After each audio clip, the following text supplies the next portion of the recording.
अस्सलाम वालेकुम। एक बार फिर से स्वागत है आप सभी का आपके अपने यूट्यूब चैनल यूके एजुकेशन में।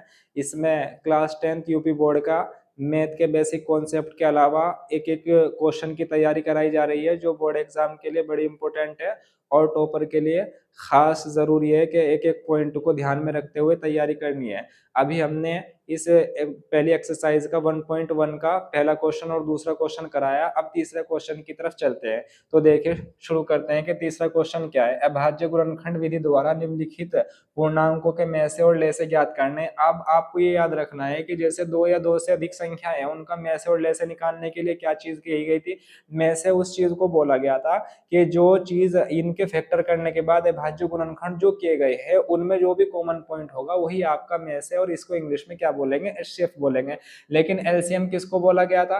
एलसीएम कहा गया कि एलसीएम वो नंबर होगा जो अभाज्य गुणनखंड करने के बाद जो कॉमन पॉइंट होगा उसको लिखेंगे, और इसके अलावा जितने भी पॉइंट होंगे उन सब की मल्टीप्लाई करने पे जो संख्या प्राप्त होगी उसी को ले से अर्थात एलसीएम बोलेंगे। अब देखो यहाँ पे जांच करने के लिए नहीं कहा गया, तो अब आपने क्या करना है, केवल इसके फैक्टर करने हैं, भाज्य गुणनखंड और अभाज्य गुणनखंड करने के बाद आपने इसका में से और ले से निकालना है। जैसे हमने 2 से इसे कैंसिल कर दिया, 2 का टेबल 6 12 पे चला 6 बार, फिर 2 का टेबल 6 पे कितनी बार चला? 3 बार, फिर 3 का टेबल 3 पे कितनी बार चला? 1 बार चला। इसी तरीके से दूसरा पॉइंट लिया हमने 15, अब 15 के फैक्टर करेंगे, 3 5 से कितने हो गए? 15, और फिर 5 से कैंसिल कर दिया हमने, 5 1 जा 5 है। इसी तरीके से हमने 21 के फैक्टर कर दिए, जैसे 3 से कैंसिल हुआ, 3 7 21, फिर 7 से कैंसिल कर दिया, 7 एकम 7। अब इससे छोटे इसके भाज्य गुणनखंड नहीं हो सकते, यानी 12 का जो फैक्टर आया वो कितना आया? 2 गुना 2 गुना 3। इसी तरीके से 15 के जो फैक्टर आए वो कितना आए?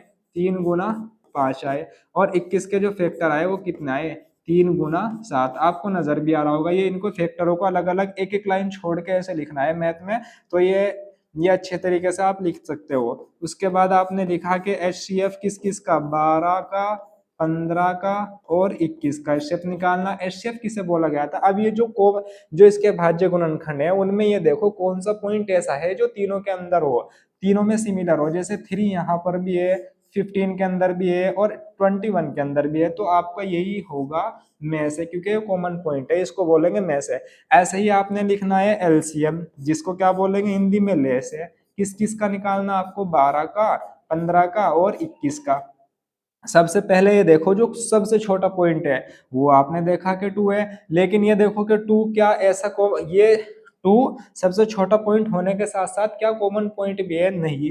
तो अगर कॉमन पॉइंट है तो उसको एक बार लिखेंगे, लेकिन अगर कॉमन पॉइंट नहीं है तो उसको जितनी बार है उसको इतनी बार मल्टीप्लाई में लिख दोगे। अभी आपने 2 2 लिखा, लेकिन यहाँ हमने देखा कि 3 क्योंकि 2 से बड़ा है तो 2 के बाद आने वाला जो नंबर है वो 3 है। अब 3 ऐसा नहीं है कि वो यहाँ भी है, यहाँ और तो हम इसको 3 बार लिखेंगे नहीं, क्योंकि ये कॉमन पॉइंट है तो हमने इसको एक बार लिखना है। फिर उसके बाद क्या बचा? 5 5 के बाद कितना है? 7, तो 7 लिख दिया। अभी हमने मल्टीप्लाई में लिखा इसको, लेकिन उसके बाद हम अब इसकी मल्टीप्लाई करेंगे। जैसे 2 दूनी 4, 4 या 12, 12 पंजे कितने हो गए? 60, और 6 के साथ में मल्टीप्लाई करेंगे, 6 सत्ते 42, और जो 60 के बाद 0 लगी हुई थी वही आ गया।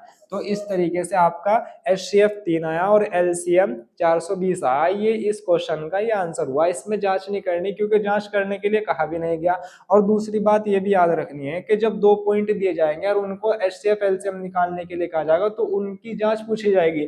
लेकिन जब 2 से ज्यादा पॉइंट, जैसे 3 पॉइंट दे दिए, 4 पॉइंट, तो फिर उसमें बस एचसीएफ और एलसीएम दोनों पूछे जाएंगे, या फिर खाली बस या तो एचसीएफ पूछा जाएगा या एलसीएम पूछा जाएगा। आई होप कि आपको ये क्वेश्चन समझ में आया होगा। इसी तरीके से नेक्स्ट क्वेश्चन नेक्स्ट वीडियो में पढ़ाया जाएगा।